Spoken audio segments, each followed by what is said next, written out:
Hey everybody, it's me Tahir, and welcome to the Grooming Quarters Haircuts and Conversations. In this episode, I talk with one of my clients, Robert, an amazing graphic designer.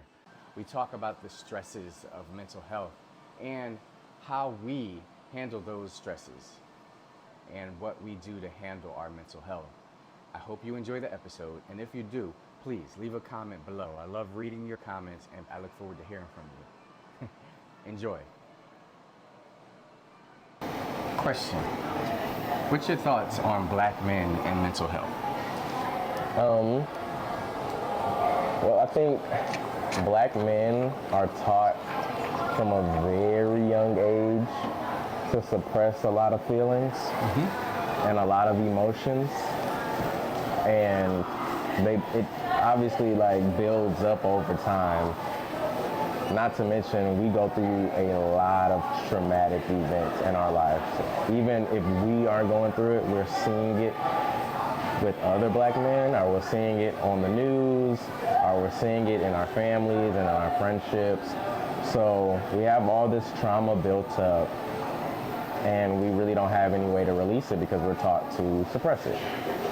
Yeah. So I think maybe with this generation, a lot of us are trying to break out of that.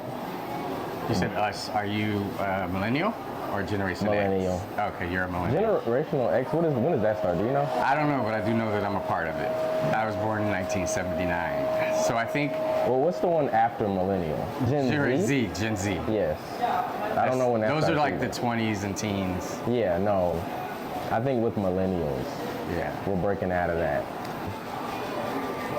And just, I think men in the community break out of it more so than straight men. They like to stick with the status quo. So, question, how do you handle your own personal mental health outside of therapy? I'm trying to find ways to do it still. Meditation is one thing that I don't do enough of, but I do see results when I do it consistently. How long do you meditate for? Even just 5 minutes will make a huge impact on the day. Even 1 minute. Got you. If you can just pause for a second, close your eyes, take yourself somewhere different, free your mind of whatever thoughts you have going on, whether they're negative or positive. Just start with a clean slate. It does a lot of good. There's some apps that I used to use to do that, but now they start to charge for the app, so it's like I can do this on my own. I don't need to pay somebody to time me. Maybe the apps are to help train people to get ready for meditation. Yes. And I think I've been trained enough so I can do it on my own. Just pause and maybe put on I like to listen to lo-fi. Okay. Sometimes that clears my mind better than listening to something with lyrics. Do you have a specific place that you go to meditate in your house or outside of your house? I thought you meant like a place inside my mind. We can go there too. Because you can go anywhere inside your mind. It doesn't really matter. I can meditate right here, right now. If I close my eyes and take myself to a beach.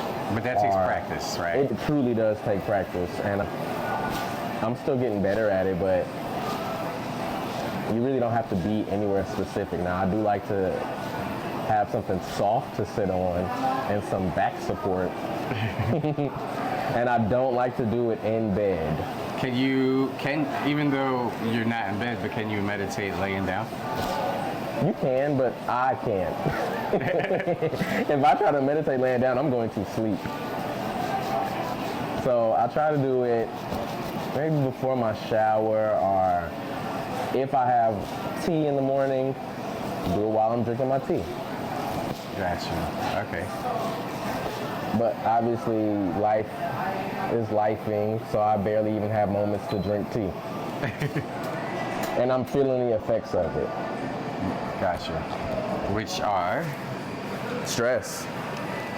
I just got another gray hair. Now, it could be from age, but I think it has to do with stress. Stress from work, life, relationships, A number of things. It's a lot of stress in the family, but I'm not a part of it. You're like, Because I moved, so sometimes my family members will call me like to vent about stuff that's going on at home, and I'm like, I'm glad I'm not dealing with that right now. But even taking it on, Yeah. I have a lot of friends who are going through some dark times, and I get a lot of stuff dumped on me. Yeah, I feel you on that. But I've learned to say to myself, you don't have the capacity to take this on. Ooh, it's hard. I have a friend who I felt like was getting really close to suicide, and at the time, I didn't have the capacity to take that on.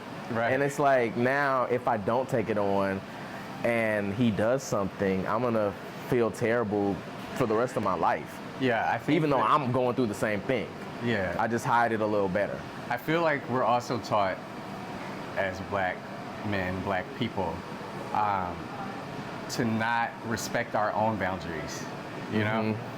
So like family come knocking on the door anytime you're supposed to let them in. Yes. You know what I mean? Like, and that might, I don't know, that might stem from slavery where we really didn't have boundaries back then and weren't allowed to have boundaries, you know? Yeah, and it trickles down because your parents won't let you have boundaries. Right. Growing up in a black household, there's no such thing. I couldn't even have my door closed. Right, exactly. So when you're trained that way and you grow up, it trickles down into your adult life, you know?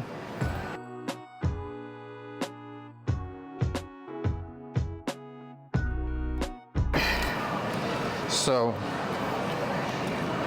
now that you've found ways to handle your mental health and protect your boundaries, do you or have you ever gone to therapy? So, last year I signed up for Black Men Heal. Is that a Facebook group? They probably do have a Facebook group, but I'm not in the Facebook group. I signed up through their website, and it was sent to me from a friend that lives in New York because they have locations around America, and I think they had just added Atlanta. And she was like, you should sign up for this. And at the time, I was like, I don't need therapy. We all need therapy. And it's crazy because I signed up anyway, and not too long after I signed up, I went through a lot of traumatic events. Like a domino effect of really bad stuff happened to me. And when I had kind of reached my peak, they called me and said I've been selected for a free, I think it was 10 sessions. Oh, wow, nice. So it was just the timing of it all was crazy. And what was the name of it again? Black Men Heal. Black Men Heal. I'm gonna look that up. And it was a woman, a black woman, and she really did help me just to talk about what I was going through, because I realized, like I said earlier, people dump stuff on me. And I don't really feel comfortable doing that to other people. Yeah. When it comes to my problems. Because I was in between apartments. Yeah. And I was too, I guess, prideful to let anybody know. Yeah. Yeah. Which also is something that we're taught at an early age. Whatever happens in this house stays in this house. Yeah, and I didn't even have a house to keep it in. So I just wasn't talking to anybody about it. Not really. I have a close friend that lives in Houston that I would talk to him about it. But he has his own issues, serious issues now too, that he tells me some things, but he's not really going into depth about the severity of his depression right now. And I was talking to her about that. I was talking to her about little things that I was going through that I didn't realize were not little things. So it helped, but I only did the 10 free sessions. So do you think you would ever go back to therapy? It's crazy because that was last year. And I got over that hump, but I've reached new issues.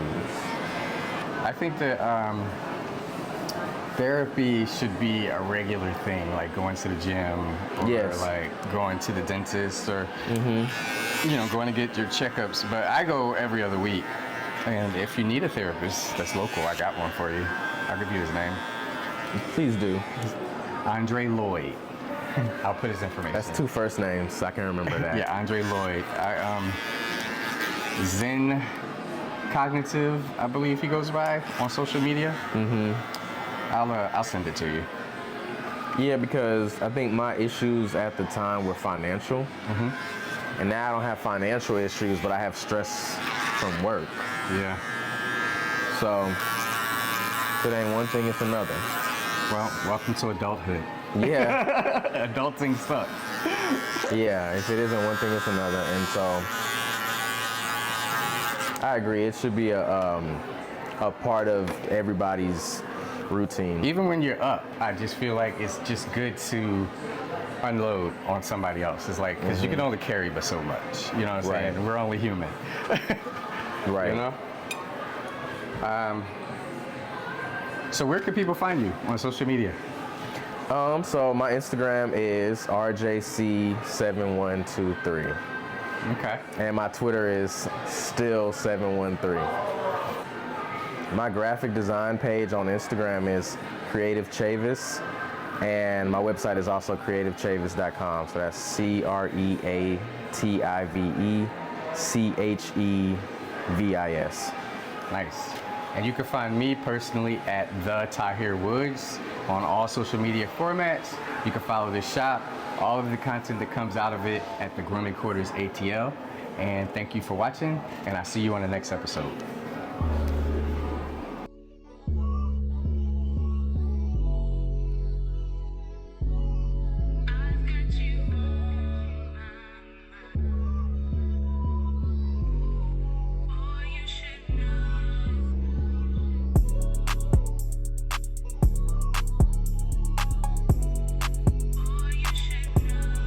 Where the beat go?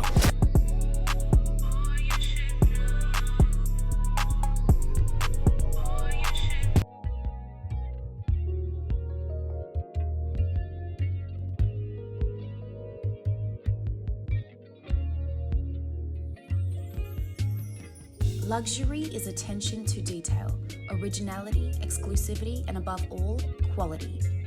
Tahir Hair Products, a sulfate-free vegan formula that normalizes the scalp. Grooming isn't a necessity, it's a luxury, and luxury lives in the finer details.